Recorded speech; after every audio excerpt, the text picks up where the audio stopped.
You are listening to The Diary of a Wannabe Writer, presented by Richard A. Boxshall, in which I chronicle my life and attempts to become a professional writer by, doing some writing daily, hopefully.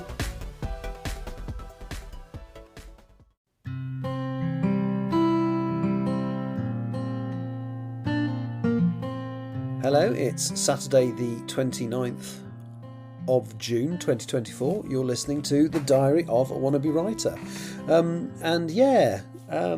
I recorded last night so late that it feels literally like 5 minutes ago since I've done one of these. So there's nothing really new to say on the writing front because I haven't done any. But what I am going to quickly talk about is my character Marianne from Empress of the Trees. I'm actually quite pleased that so far there hasn't been any kickback on any of the live streams, because it probably looks like I'm just trying to be politically correct by having a gender neutral character in there. I've got a non-binary character, and I might have said this before, but then this is a diary and you repeat yourselves in diaries, don't you?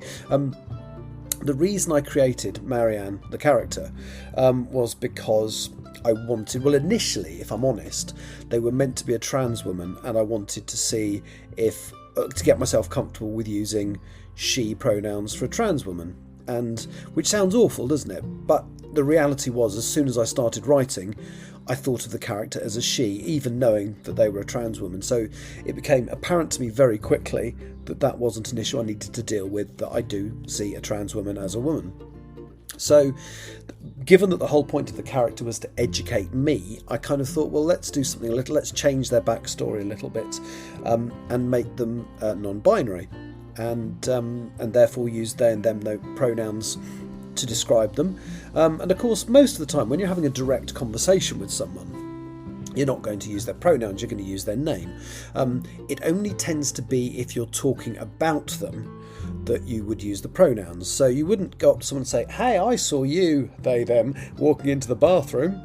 You'd actually talk about them to someone else. Oh, I saw them walking into the bathroom. That's a really bad example, given that bathrooms are loaded with meanings as well in the whole non-binary stroke transgender world. But what I actually meant was it was going to be more relevant in writing, because although when the character's in a scene, none of the people speaking would use they, them pronouns to their face. When they're not in the scene and they're being talked about, those pronouns will be used. And of course, when I write,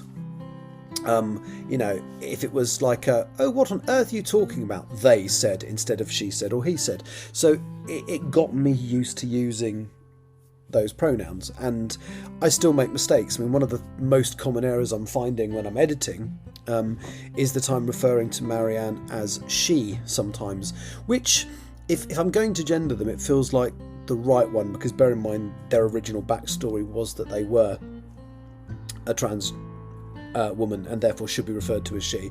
It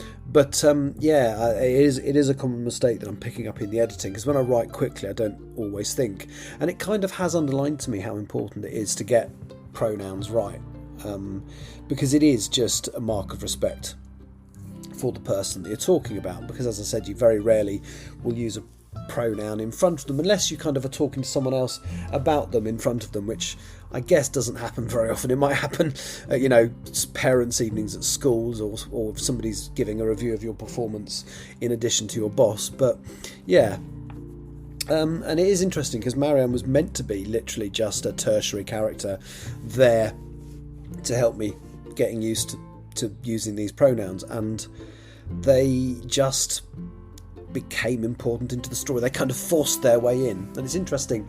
I did use they them without having to think about it, which is good. But that character, absolutely, they forced their way into the main narrative and became absolutely one of my primary characters. So now I'm looking at putting together the chapters and the detailed plan for what happens at the end of the book. Their fate, their happiness is absolutely one of the things that is a priority for me. I would argue I've got a handful of primary characters. So you've got Ronnie, Mackenzie, Oakley, Marianne now, and I would possibly argue Carruthers and Ursula are all primary characters, and then you've got your secondary characters, which are people like Lord Farnborough, There's not many of them actually. Lord Farnborough, Derek Cockerell Wright.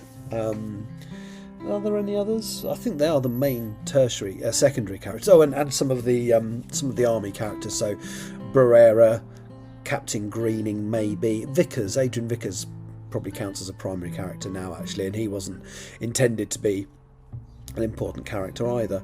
And then your tertiary characters are basically Ronnie's parents. They're not really relevant. Danny is also a secondary character, I would argue. Tertiary characters are, say, like people like Ronnie's parents, Lord Farnborough's driver Woods, Erica Yates, people like that.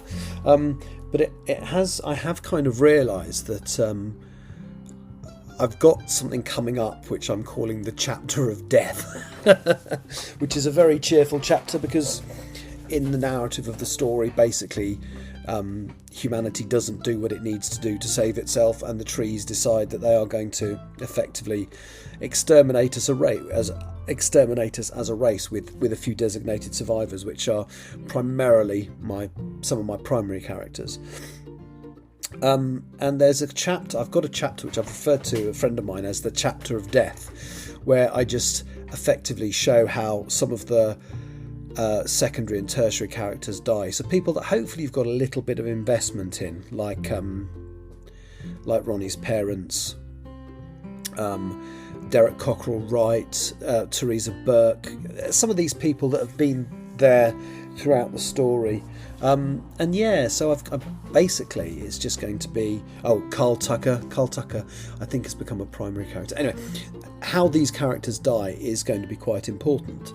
It's going to be quite sad as well. It's going to be quite sad writing about Ronnie's parents lying down together and just sleeping and sort of becoming oxygen starved in their sleep because there isn't enough oxygen in the air for them to breathe anymore. Then there's going to be a couple of murders, or at least one murder and a suicide. So it's going to be quite a dark chapter. Yeah, but I'm not writing that yet. That's going to be not the last chapter, it'll be the penultimate chapter, so it'll be the penultimate chapter, the chapter of death, final chapter, and then the epilogue, which gives most of my characters quite a nice happy ending. Anyway, that's all I'm going to say today. As I say, Marianne has become one of the most important characters in the story. I adore them. It did initially worry me that I was effectively making a statement about...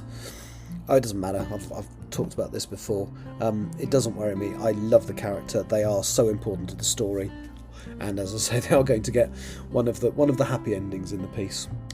Hopefully I will get a chance to chuck one of these podcasts out tomorrow. If I don't, it's no biggie, because I will be in... Where am I stopping tomorrow? Zurich. So I'll be in a hotel in Zurich, which is very expensive and nowhere near anywhere to eat. So I will probably take a sandwich or something with me and then go to sleep very quickly. So if I don't do a podcast tomorrow, no biggie, but I will try. Take care. Thank you for listening. Bye-bye.